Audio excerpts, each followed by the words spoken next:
Hello guys, இன்னைக்கு insert Lord மான்வாவோட episode 5 தான் நம்ம பார்க்க போறோம். ஸோ வீடியோ பார்க்குறீங்களா?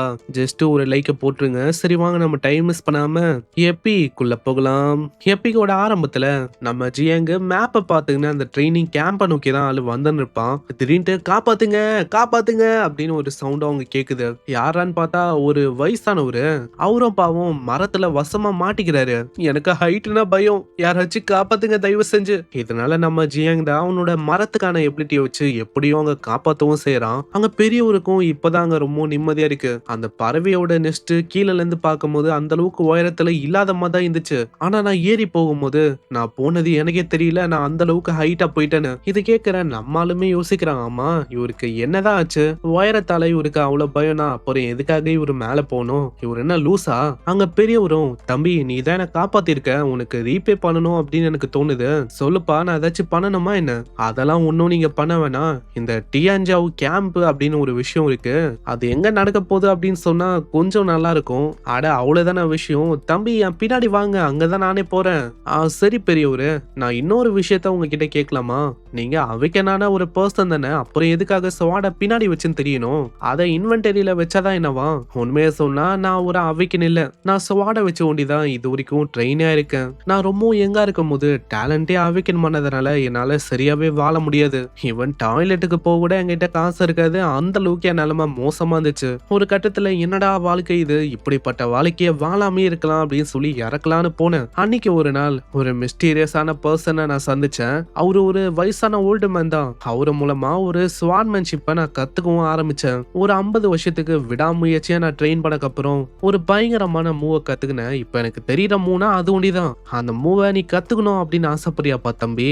ஆனா இது கேக்குற நம்மாலு, இல்லங்க எனக்கு வந்து டியான்ஜோ அந்த கேம்புக்கான வழியை ஒண்டி சொல்லுங்க அப்படின்னு சொல்லிடுறான். இதை கேக்குற அவரு அத்த செகண்டே ஆளை காணும். அங்க இதை பாக்குற நம்மளுக்கு புரியல. ஆமா, இவரு கொஞ்ச நேரத்துக்கு முன்னாடி வரைக்கும் இங்கதான் இருந்தாரு, திடீர்னு எங்கப்பா மாஞ்சு போனாரு? இந்த இடத்துல உண்மையிலேயே ஒரு முட்டாள் அப்படின்னு எனக்கு ஸ்டார்டிங்ல படிக்கும் போது தோணுச்சு. ஏன்னா ஒரு வயசானவரு எப்பயுமே இந்த மாதிரி டெக்னிக்கோ இல்ல ஒரு விஷயத்தையோ கத்துத்தரேன் அப்படின்னு சொன்னா நம்ம கண்ணை மூடின்னு கத்துக்கணும். அதை பண்றதை விட்டு முடியாது, ஃபர்ஸ்ட் கேம்புக்கு போனா இதுக்கப்புறம் நம்மால டியான்ஜோ அந்த கேம்புக்கு வரான். இவங்க எல்லாரோட கையிலயும் ஒரு வித்தியாசமான பேண்ட் மாதிரி ஒரு விஷயம் இருக்கு. அதாவது யார் யாரு இதுக்குள்ள வராங்களோ அவங்க கையில எப்பயுமே இந்த பேண்ட் வந்து இருக்குமா. அந்த இடத்துல நம்ம மூணுட்டு, மாஸ்டர் மாஸ்டர் இங்கதான் இருக்கீங்களா? நம்ம ஆளுக்கு புரியல, என்ன இவங்க, நான் எப்போ இவங்களுக்கு மாஸ்டரா ஆனேன்? அங்க அவங்க 2 பேருக்கு இடையில சண்டை வந்து பயங்கரமா ஏற்படுது. ஆமா, நீ யாரு அவனை அப்படி சொல்ல, அவன் என்னோட ஆளு. இல்ல என்னோட ஆளு, நீ ஓடிப்போ இப்படின்னு அவங்க 2 பேருமே அங்க சண்டை போட்டுக்கிறாங்க. அங்க நம்ம ஹீரோவா இங்க என்னடா நடக்குது அப்படின்னு தான் யோசிப்பான். ஆனா நைனுக்கு இத பத்திலாம் ஒரு துளி கவலை இல்ல. அவளுக்கு சாப்பாடு இருந்தா போதும். சோ இதெல்லாம் ஒரு ஷோ மாதிரி அவ சாப்பிட்டுக்கின்னு ஜாலியா என்ஜாய் பண்ண இருக்கா. நம்ம ஹீரோ பக்கத்துல அப்படி ஒட்டிக்கிறா, ஜியாங் வந்து எனக்கு தான், அவன் எனக்கு தானு. ஆமா, நீ எப்போ அவனுக்கு க்ளோஸ் ஆன? அவனுக்கு க்ளோஸே நான் தான், அதனால மரியாதையை தள்ளிப்போ, அவன் ஏன் ஆளு. உடனே அவ கிட்ட வந்துட்டு, ஆல்ரெடி என் இதையும் அவன் கிட்டதான் இருக்கு. ஆமா, நீ சொல்ற விஷயத்தெல்லாம் நான் நம்பணும் பாரு. நான் தான் அவனை ஃபர்ஸ்ட் மீட் பண்ண, அவன் ஏன் ஆளு. ஆனா இப்போ நீயும் அவனை லவ் பண்றனால எனிமிக்கு எனிமி நம்ம ஃப்ரெண்ட்ஸ், நம்ம ரைவலா இருந்தாலும் ஒரு நல்ல ஃப்ரெண்ட்ஸா இருக்கலாம். ஏன்னா அப்பதான் நம்ம ஜியாங்க நம்மளால விழ வைக்க முடியும்பா. நம்ம ஜியாங்க்கு அங்க ஒண்ணுமே புரியல. ஆமா, இந்த பொண்ணுங்களே இப்படிதான், அவங்க என்ன யோசிக்கிறாங்க, என்ன பண்ண போறாங்க, எதுவுமே நம்மளால புரிஞ்சிக்கவே முடியாது. அங்க இப்படி இவங்க பேசும்போது ஏதோ ஒரு எக்ஸ்ப்ளோஷனும் சைட்ல ஏற்படும். இதுலயே லூக்கும் மூக்கும் அங்க புரியுது. ஆமா, இங்க என்ன யாராச்சும் சண்டை போடுறாங்களா என்ன? சைட்ல ஒரு இன்ஸ்ட்ரக்டரும், அவரு இதெல்லாம் பார்த்து ரொம்ப கடுப்பாவுறாரு. இன்னும் நீங்க ட்ரைனிங் கேம்புக்குள்ள முழுசா வர கூட இல்ல, அதுக்குள்ள சண்டை ஆரம்பிச்சிட்டீங்களா? இதோ வரேன். நம்ம ஹீரோக்கு அந்த இன்ஸ்ட்ரக்டரை பார்க்கும் போதே தெரியுது ஆளு 3rd டிரான்ஸ்ஃபர்ல இருக்க ஒரு கிராண்ட் மாஸ்டர். ஆனா போன அத்தனுடைய அவரு பறந்து போய் பின்னாடி விழுவாரு. அந்த இன்ஸ்ட்ரக்டரோட நிலைமையே மோசமா இருக்கும். அவரும் மத்தவங்க கிட்ட சொல்றாரு, சீக்கிரமா போயிட்டு ஹையர்அப்ஸ் கிட்ட இன்ஃபார்ம் பண்ணுங்க, அந்த கிரேசியான பசங்க அவங்க வந்துட்டாங்க இங்க. அங்க லூக் ஐடியா இல்ல. ஆமா, 3rd டிரான்ஸ்ஃபர்ல இருக்க அந்த கிராண்ட் மாஸ்டர் அவரையே இவங்க பறக்க விடுறாங்க. எக்ஸாக்டா இவங்க யாருதான், வேற யாரு, அந்த லிஸ்டோட டாப்பான பசங்க அவங்க தான். அங்க யார் யார் இருக்காங்க அப்படின்னு நம்மளுக்கு இப்பதாங்க தெரியுது. ஷார்ட்டான ஹேரோட ஒரு பொண்ணு இருக்கால, இந்த பொண்ணோட பேரு டேங் யிங். இவளோட டைப் அசசின் டைப். எக்ஸ்ட்ரீம்லி அவளோட ஸ்ட்ரென்த் எல்லாம் ரொம்பவும் டெரிஃபைங்கா இருக்கும். அவளோட டவுன்ல கோல்டு மெடலியா அச்சீவ் பண்ணிருக்கா இதுக்காக. நெக்ஸ்டா ஒரு ரெட் கலர் ஆராவெல்லாம் இமிட் பண்ற இந்த பையன், இவனோட பேரு பைஃபேங். இவனும் மத்தவங்கள மாதிரியே ஒரு பெரிய கை தான். சைனால ஒரு டிசைபிளா இருக்கான் ஒரு பெரிய சீஃபுக்கு. அதுக்கப்புறம் மூணாவதா நம்ம பேஹான பத்தி சொல்ல வேணா, ஆளை பத்தி பத்தி தெரியும். அதே மாதிரி ஆளு கிட்ட ஒரு பயங்கரமான ஸ்வாட் டெக்னிக் அதுவும் இருக்கு. அவன் கையில இருக்க அந்த ஸ்வாட பார்த்தோனே நம்ம லூக்கு தெரியுது. அட அவன் கையில ஒரு எபிக் லெவல்ல ஒரு ஸ்வாட் இருக்குல்ல, அது ஆக்சுவலா எங்க ஃபேமிலில இருந்து திருடப்பட்ட ஒரு ஸ்வாடு தான். நம்ம ஹீரோவும் பேஹான பார்த்து தான் யோசிக்கிறான். ஆளு அவனோட பேருக்கு ஏத்த மாதிரி உண்மையிலேயே ஜீனியஸா தான் இருக்கான். ஏன்னா இதுக்கு முன்னாடி பார்த்த அந்த கசன்காரன் அவனை விடவும் இவன் பல மடங்கு ஸ்ட்ராங்கராகவும் இருக்கான். அதுக்கப்புறம் ஹிவாங் அப்படின்னு ஒரு பர்சன் வரான். வெறுமா ஒரே ஒரு பஞ்ச் ஒண்டி தான் அடிப்பான். அதுக்கே அந்த இடம் தரமட்டமா அழியுது. இப்பதான் இவனை பத்தி தெரியுது. ஆளு கிட்ட 3 ப்ரொஃபஷன் இருக்கு. 3மே ஹிடனான ப்ரொஃபஷன். அப்சல்யூட்டா அவனோட ஸ்ட்ரென்த் ரொம்பவும் ஸ்ட்ராங். இப்ப பார்த்தோம்ல அந்த 3 பேரு, அவங்க 3 பேருமே ஒன்னா சேர்ந்து தாக்குனாலும் ஹிவாங்க தோக்கடிக்கிறது ஒரு கஷ்டமான விஷயமா இருக்கும். இதெல்லாம் பாக்குற நம்ம ஹீரோவும் யோசிக்கிறான். ஹிவாங்கோட ரேங்க் டாஷியா ஜீனியஸ் ஹண்டிங் லிஸ்ட்ல இவன் தான் 3ஆவதாவே இருக்கான். அதனால நான் யோசிக்கிறேன், என்னோட இன்செட்டால இவங்கள மாதிரி ஆளுங்களை ஹேண்டில் பண்ண முடியுமா? இப்படி ஆளு யோசிக்கும் போது திடீர்னு நம்ம பைஹான் ஆளு சைடா வரான். ஹே ஹிவாங்க, உன்னை அப்புறமா வச்சுக்கிறேன். அட நீயும் இங்கதான் இருக்கியா? நான் கேள்விப்பட்டேன் என்னோட கசன் பிரதரை கொன்னது நீ தானே. உண்மையை சொன்னா அவனை ஒன்னும் எனக்கு பிடிக்காது. ஏன்னா ஆளு ஒன்னுத்துக்கும் உதவாத ஒரு யூஸ்லெஸ் ஆன பர்சன். ஆனா எப்படி பார்த்தாலும் ஆளு என்னோட ஃபேமிலில ஒரு மெம்பரா இருக்கான். அதனால எப்படி நான் அவனுக்காக இந்த ரிவெஞ்ச கொடுக்காம அப்படியே விட முடியும்? ஹிவாங்க, உன் கூட சண்டை போடலாம் அப்படின்னு தான் நான் இங்க வந்தேன். ஆனா என் முன்னாடி ஜியாங்க இருக்கும் போது ஃபர்ஸ்ட் இவனை டீல் பண்ணிட்டு அப்புறமா உன்கிட்ட வரேன். நம்ம ஹீரோ யோசிக்கிறான். நான் யோசிச்ச மாதிரியே இந்த ஷாவ் ஃபேமிலி இப்படிதான் போல. சரி, இப்போ நீ என் கூட டீல் பண்ணணும் அப்படின்னு வந்திருக்கனா, அப்புறம் எதுக்காக நானும் இங்க வெயிட் பண்ணணும்? ஒரு கை பார்த்தலாம். உண்மையை சொன்னா இந்த இடத்துல அங்கிள் ஜி சுச்சுவேஷன் வராத வரைக்கும் ட்ரம் கார்டை பயன்படுத்த வேணாம் அப்படின்னு தான் அவரு சொன்னாரு. ஏன்னா அதனால தேவையில்லாத அட்டென்ஷனும் என் மேல வரும். ஆனா போற போக்க பார்த்தா இந்த மாதிரி சுச்சுவேஷனை என்னால இக்னோர் பண்ண முடியாதுன்னு நினைக்கிறேன். அப்புறம் என்ன, சரி ஒரு கை பார்த்தலாம். நம்ம ஜியாங்க அவனோட எபிலிட்டியை பயன்படுத்திங்கன்னு மொத்தமா முடிக்கலாம் அப்படின்னு நிக்கிறான். அங்க திடீர்னு ஹெவன்லி பிளேட் கிங், அதாங்க அந்த வயசானவரு, அவரு வெறுமா அவரோட ஸ்வாட வச்சு வெறும் ஒரே ஒரு ஸ்லாஷ் ஒண்டி தான் அங்க கொடுப்பாரு. அதுக்கே அந்த இடம் தரமட்டமா அழியுது. அங்க எல்லாருமே வியந்து போறாங்க. அட ஹெவன்லி பிளேட் கிங் நீங்களா? சண்டை போடுற பசங்களா நீங்க 2 பேரு? சண்டை போடணும்னா சண்டை போடலாம், ஆனா அதுக்கப்புறம் என் ஸ்வாடு தான் உங்ககிட்ட பேசும், பரவாயில்லையா?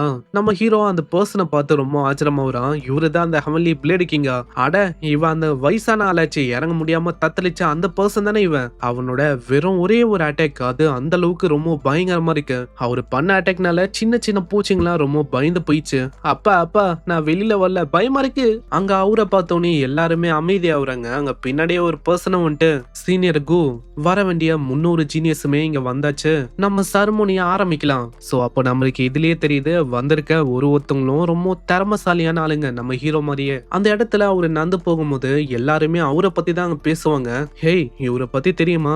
இவரோட ஒரே ஒரு ஸ்ட்ரைக் அது போதும் நம்ம எல்லாரையுமே ஒட்டுமொத்தமா முடிக்கிறதுக்கு. ஆனா எனக்கு புரியாத விஷயம் என்னன்னா, எதுக்காக இவரு திடீர்னு இங்க அப்பியர் ஆகணும்? ஏன்னா இவரை பல வருஷமா ஆளையே காணும், திடீர்னு இங்க வந்திருக்காரு. ஒருவேளை இப்படி இருக்கலாம், அதாவது அவரு ஏதாச்சும் ஒரு டிசிப்ளை தேடி கூட வந்திருக்கலாம் இந்த இடத்துல. இப்போ இதுதான் விஷயம்னா நம்ம இந்த இடத்துல நல்லா பர்ஃபார்ம் பண்ணணும். அட நீ என்ன பேசுன்னு இருக்கப்பா? இந்த இடத்துல நம்மள விடவும் டாப்பான ஜீனியஸா 3-4 பேரு கிட்ட இருக்காங்க.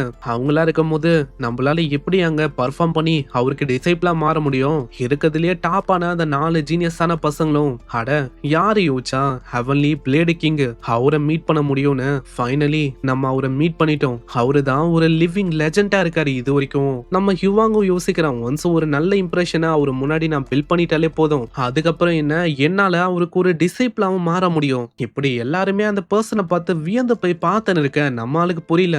ஆமா, நீங்க 2 பேருமே அந்த வயசானவரை இப்படி பாக்குறீங்கன்னா கண்டிப்பா அவரை பத்தி உங்களுக்கு தெரிஞ்சிருக்கும்னு நினைக்கிறேன். அப்போ அந்த வயசானவர் என்ன உண்மையிலே அவரு ரொம்ப பெரிய ஆளா என்ன? இதை கேக்குற லூவும், ஆமா என்ன சொல்ல இருக்க, உனக்கு தெரியுமா தெரியாதா? அவரு ஒரு லிவிங் லெஜெண்ட்.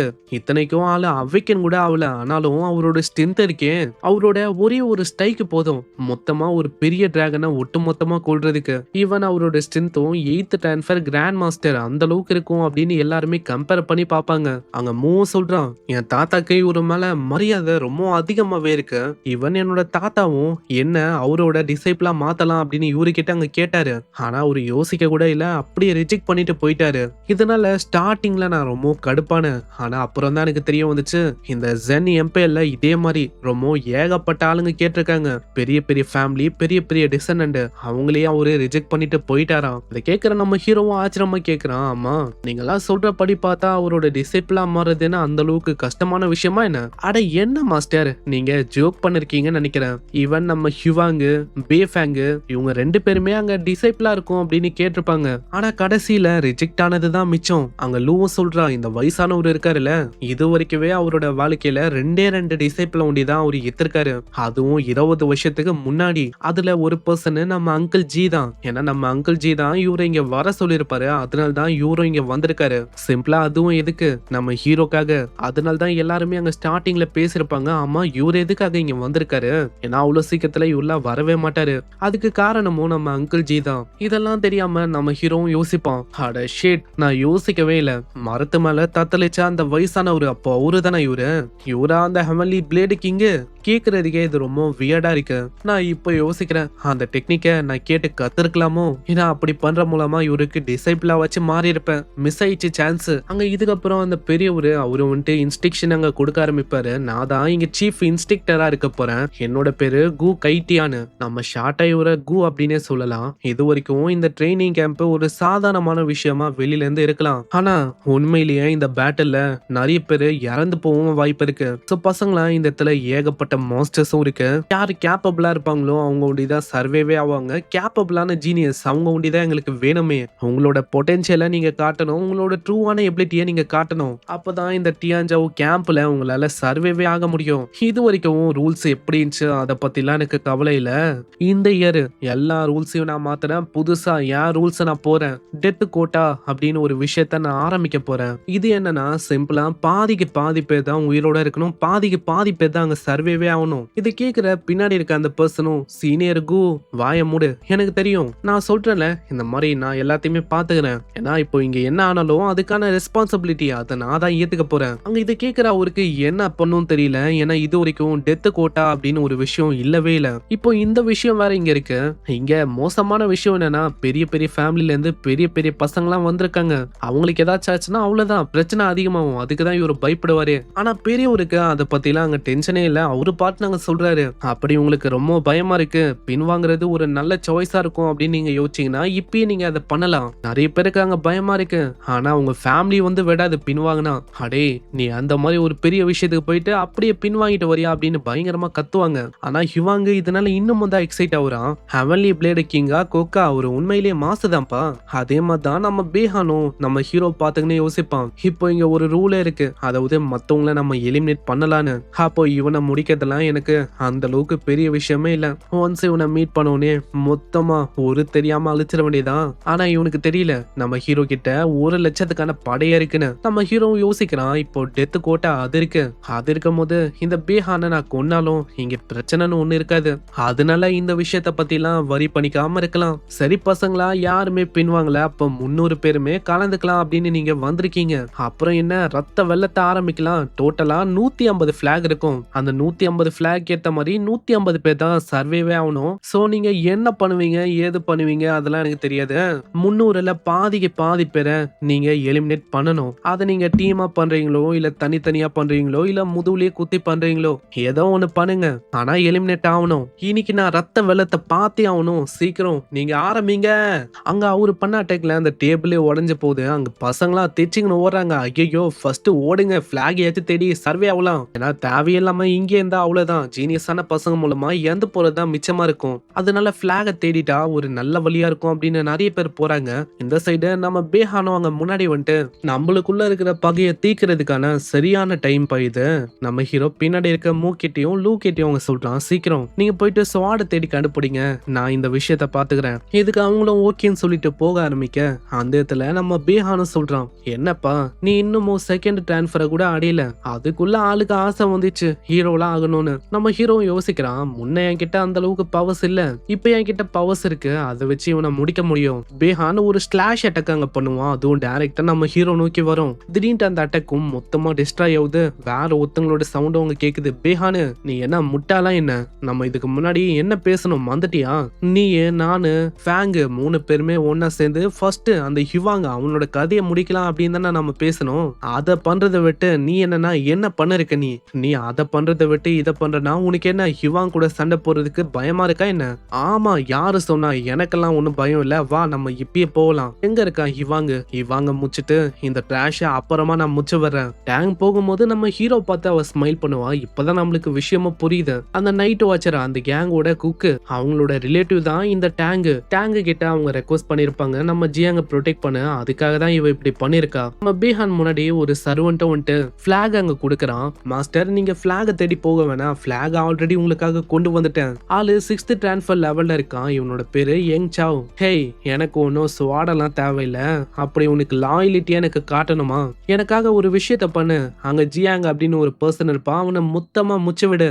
ஓகே மாஸ்டர் நீங்க சொல்ற மாதிரியே நான் பண்றேன். பின்னாடி இப்போ டேங்காலையும் அவங்க எதுவுமே பண்ண முடியல, ஏன்னா ஏதாச்சும் பண்ணா அவ்வளவுதான், இவனுக்கு அங்க டவுட் கிரியேட் ஆகும். ஜியாங் இந்த விஷயத்த நீயா தான் ஹேண்டில் பண்ணணும்னு நினைக்கிறேன். இதுக்கப்புறம் அவங்க 2 பேருமே பிளாக் அங்க கண்டுபிடிச்சிட்டாங்க. இப்போ பிளாக் 2 இருக்கு, இன்னமும் ஒன்னே தான் வேணும். ஜியாங் நீங்க கவலையே பட வேணாம், சீக்கிரமாவே அதுவும் கிடைக்கும். அங்க இப்படி இவங்க பேசும்போது ஏதோ ஒரு அட்டாக்கும் வர ஜஸ்ட் மிஸ் எப்படியும் அவங்க தப்பிக்கிறாங்க. அங்க மூவ முன்னாடி வந்துட்டு கேக்குறான், அம்மா யாருங்க இது, யாரு பண்ணா, உங்களுக்கு பிளாகா வேணும்? பிளாக் எல்லாம் எனக்கு வேணாம், உங்களோட உயிர் அதுதான் எனக்கு வேணும். அங்க ஆளை பார்த்தோன்னே தெரியுது அந்த ஷியா ஃபேமிலியோட ஒரு மெம்பர் தான் இவன்.